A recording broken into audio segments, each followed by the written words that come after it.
Greetings and salutations, everyone, and welcome back to Let's Play StarCon2, the Urquan Masters. I'm Chemcheck Fisco. Come join me for an old-school adventure. What happened to the other spathy ships? Over the past years, it became necessary to redeploy strategically some of our Earth-bound forces to our homeworld in case of a sudden surprise attack by a vicious, unrelenting alien race which we Spathy call the Ultimate Evil! Right. Who or what is the ultimate evil? As yet, the Ultimate Evil remains largely unmanifest, and its powers and exact intentions are still a bit obscure, since it lurks just outside the range of even the most sensitive long-range detectors, which we feel gives conclusive evidence as to the Ultimate Evil's nefarious intent. The boogeyman? Your ultimate evil is the boogeyman. Something beyond reach. You can't see it. You can't verify it. You're afraid of the boogeyman, man! Why are you still here, Captain Fwiffo? Since it was our most powerful and unforgiving masters, the Urquan, who stationed us here, we knew it would be grossly stupid to disobey them completely, but we decided it would be okay to send just one ship home. We used one of our most ancient and solemn rituals, Un Happy, to pick the lucky ship.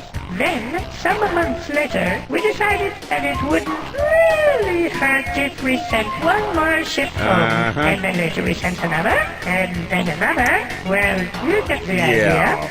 Alas, as fate would have it, when the final ritual was performed, I, Fwiffo, was left here alone. For as even the most immature in wrestling knows, there must always be one stopper who puts the short top You drew the short straw. Yeah, we got it. Wow. Where are the Urquan now? Our masters don't really keep us very well informed about their goings-on, so that all we know is that immediately after the subjugation of the last Alliance race, the Yahat, I think, the Urquan gathered their dreadnoughts and departed for the edge of the galaxy, commanding us to obey the slave laws or face their wrath when they returned. It makes sense the Yahat would have been the last to fall. They were the most tactical of the races. What do you know about the other alien races? We only know bits and pieces of what happened to each race. For instance, when defeated, the Yahat joined the hierarchy as combat roles, while the Cyrene chose to be slave-shielded on a planet in the Bug Squirt star system. Bug Squirt? No, that's not right. I forget its name. Anyway, where was I? Oh yes, the Shafixti. They were utterly wiped out in a gigantic blaze of glory. What? Wiped out? Okay. Bug Squirt? Do you mean Beetlejuice, perhaps? What do you mean, Blaze of Glory? What happened to the Showfixty? The Showfixty were half feral, as you know, having been uplifted by the Yahat just a few decades before the start of the war. Given their habit of detonating those suicidal so-called glory devices in combat, it came as no particular surprise to me when, upon the arrival of the Urquan Primary Task Force at their homeworld, the Showfixty caused their sun to explode in a colossal supernova, destroying the entire planetary system, and not incidentally dozens of Urquan dreadnoughts. Shit. Talk about no retreat, no surrender. Holy shit. How many crew do you have aboard? Dozens, that is to say scores and perhaps even hundreds of my brethren stride through the corridors of this specially modified, super-efficient, mass destruction-oriented starship, which could lay siege to an entire planetary system should we choose to do so, which, fortunately for you, we have decided not to do today. Hundreds. Come on. I am undone. You are far too clever for a poor stuffy like me, and now I must submit to your superior alien intellect.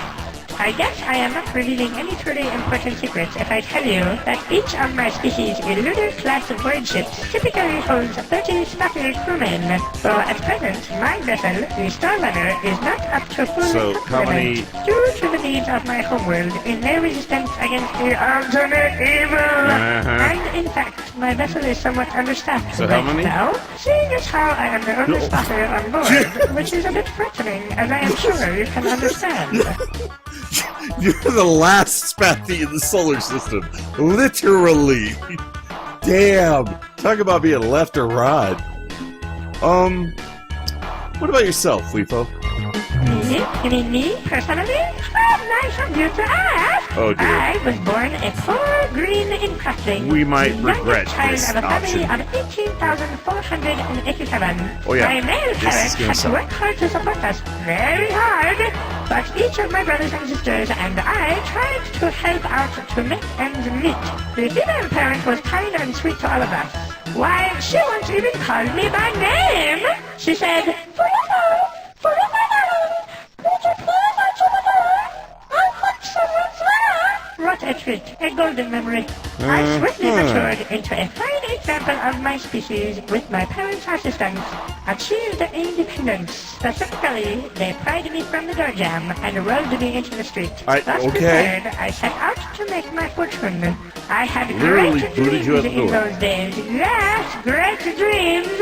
I knew that someday I would be vastly rich, wealthy enough to afford a large, well-fortified mansion. Sure. Surrounding my mansion would be vast tracts of land through which I could slide at any time I wished. Of course, one can never be too sure that there aren't monsters hiding just behind the next bush. So I would plant trees to climb at regular, easy-to-reach intervals. And being a spotty of the world, I would know that some monsters climb trees, though often not well, so I would have my servants place in each tree a basket of perfect stones. Not too heavy, not too That's a very light, elaborate just the fucking right plan, size for Fwiffo. throwing at monsters. I was thinking about what color the stones would be painted. Aqua, mauve, or magenta, when a vegetable cart came careening down the street outside my house and knocked me unconscious. Bullshit. When I awoke, I was aboard the void ship StarRunner headed for Earth. Apparently, I had been out of my head for quite some time after the accident. Yeah. And with the assistance of some kind strangers, had been relieved of my funds and convinced to join the Lovely. Navy, where I have been unpleasantly employed for the last 25 years. That is one hell of a fucked up life story, Fwiffo.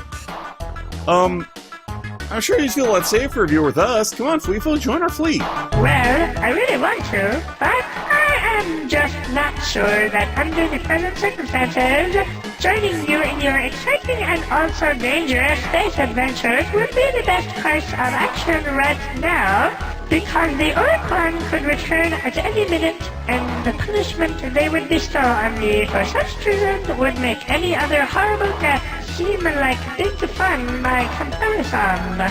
Thanks for the offer, though. You're welcome. The galaxy teams are threatening monsters. Are you happy here, alone and vulnerable? How true, Captain, how true! In truth, just between us, during the past 7 years, I have been quite ill at ease, and yet now I find myself enjoying your company. This witty dialogue, and the presence of your huge, powerful, death-dealing starship, which, being my friend, you would certainly feel compelled to use in order to save me from any hostile life forms who threatened me with death. What? What? Okay, whatever. You want to join us? Happy days and jubilation!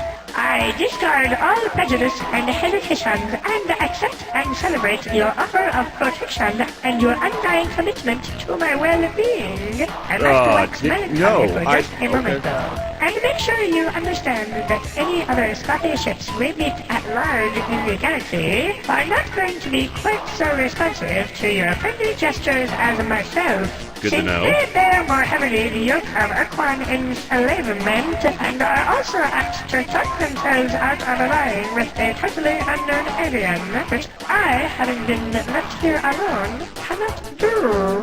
Welcome me aboard, Captain. Welcome aboard, Fwiffo. okay. We have a new group member. So, yeah, it happened. I'm gonna go now. Alright, I'm gonna save the game, because... Wow. Okay, so that just happened. Now Fwifo's on board.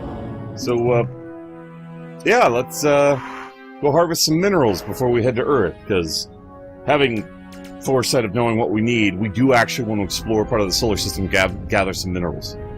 So this, honestly, is one of my favorite games of all time, and I'm really looking, now that I know that they're actually going to be doing prequels and a possible sequel, I am so looking forward to it, because it was such an original and creative storyline. Well, not, you know, original, but obviously everything to some degree is copied from something else, but the story did feel very original to me. And I really enjoyed it. I thought it was a lot of fun. It was very goofy, it was very entertaining, but it was also relatively serious. Overall, it's a really fun game. And with the politics and the story arcs they set up, I'm really curious to see where it was going to go.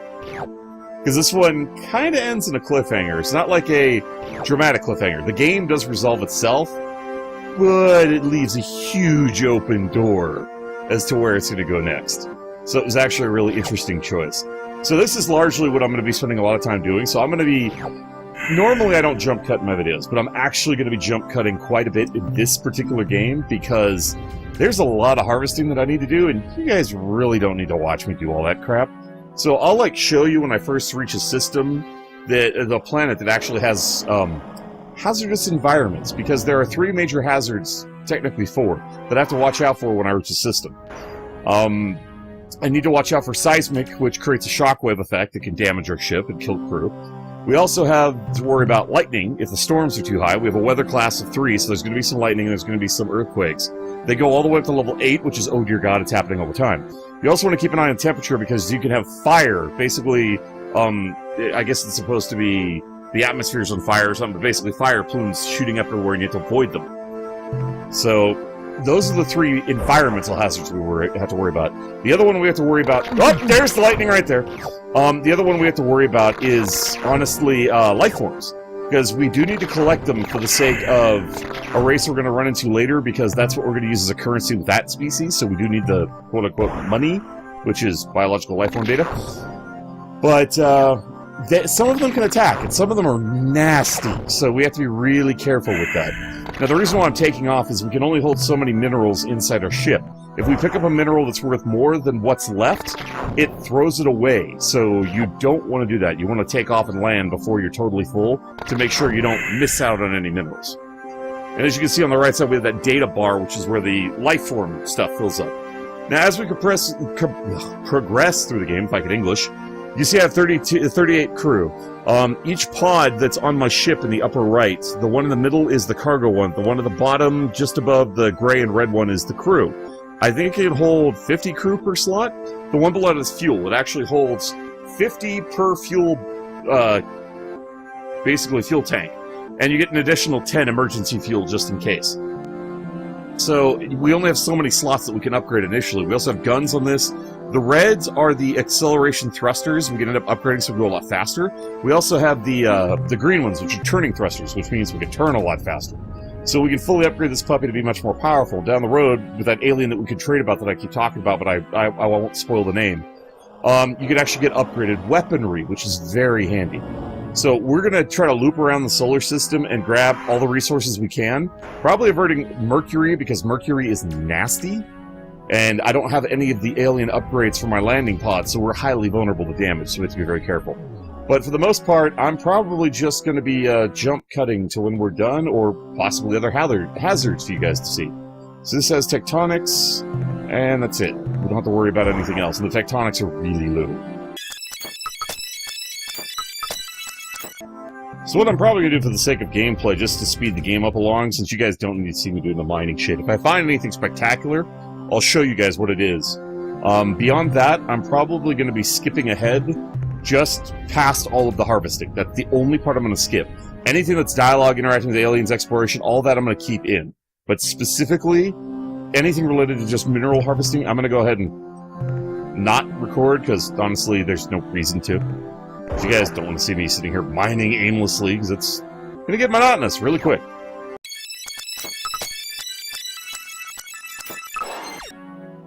Ah, crap. I want to enter the orbit of Jupiter. So obviously gas giants, being gas giants, we can't land on them to harvest minerals, so we pretty much just avoid those. Alright, this says it's a tectonic level of 4, so you guys are gonna see some shockwaves. So I just gotta be careful while harvesting this shit so I don't, get destroyed from the... And those are the shockwaves. So you see them coming, but you really don't have that much time to react, so you still gotta be careful. So, that's the shockwaves on the planets. Shit.